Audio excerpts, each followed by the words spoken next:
Now, if you're going to review Barbie, you have to review the movie with a pink background. I mean, come on, there is tons of pink in that movie. And plus, in the movie, there's even a song that says that pink goes with everything. So I guess that pink goes with my review.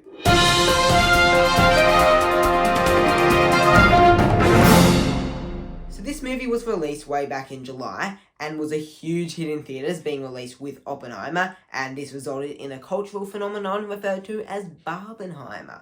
Both those movies made a ton of money at the box office, and this one made more. This one made over $1.4 billion worldwide, was the highest grossing film of 2023. Well, I really want to talk about this movie. So this is not my standard review.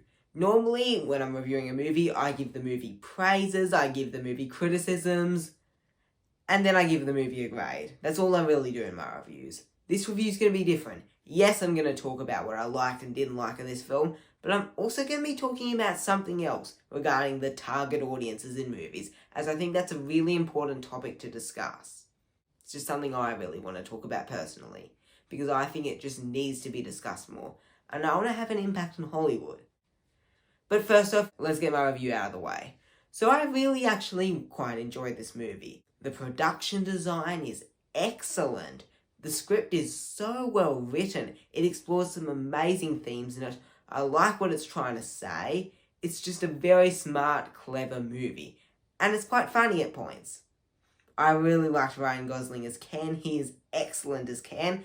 And I really liked it when Barbie and Ken went to the real world. That was really funny and made for some excellent scenes. Like there's a scene where Ken wants to just be at the beach just standing there because that's all he does in Barbie Land, and then he learns that he can't do that in the real world.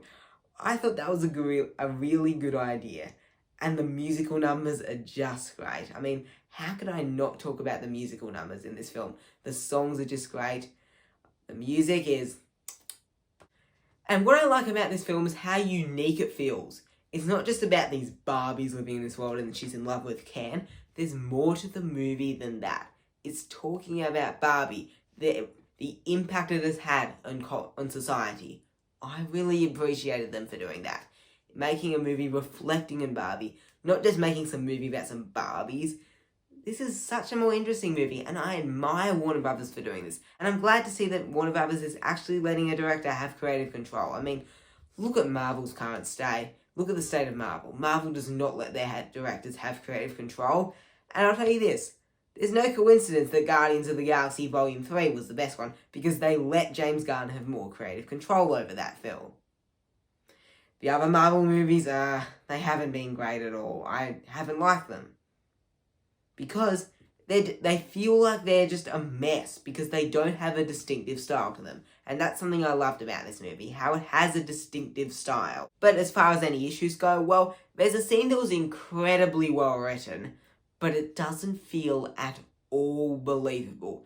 There's a scene where Barbie goes to a school and goes to the girls, "Why don't you give me a hug? I'm your favourite toy." And then this girl goes, "You're a fascist." I mean, that doesn't feel convincing. I mean, a middle school girl telling a person who says they're Barbie, they're a fascist, just doesn't feel realistic. I really couldn't see that happening. And the ending, I'm not in love with what happened. I'm happy with I like what happens to Barbie, and I like a lot of what happens to Ken. I just wish that they went a different direction.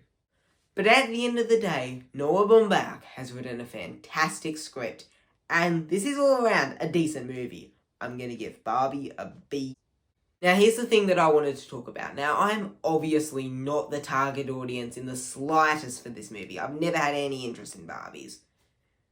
But I was able to enjoy this film. I was able to watch something outside of what I usually watch. I watch a lot of action and sci-fi movies and comic book movies. This movie is by no means an action or sci-fi or comic book movie. And I'm glad that I watched something outside of my comfort zone and gave it a try. So many people, I feel like they just don't watch movies outside of their comfort zone whatsoever. And I think that's a really sad thing, because you're missing out on some really good movies here. And I wish that more people were brave and watched movies that weren't made for them. It's okay if you dislike it, but at least you've given the movie a try.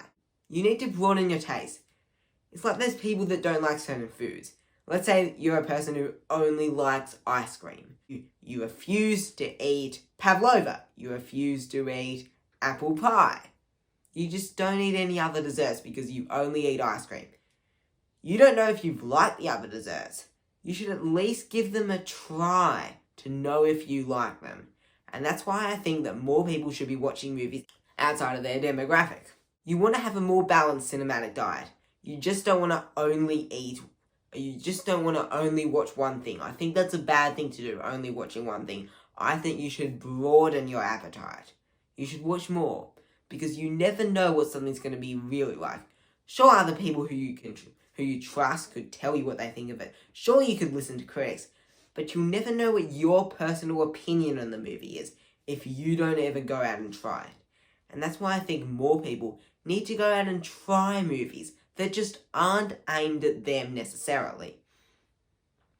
What are your thoughts on this? Do you go out and try watching movies outside of your demographic? Let me know in the comment section. I'm really interested in this.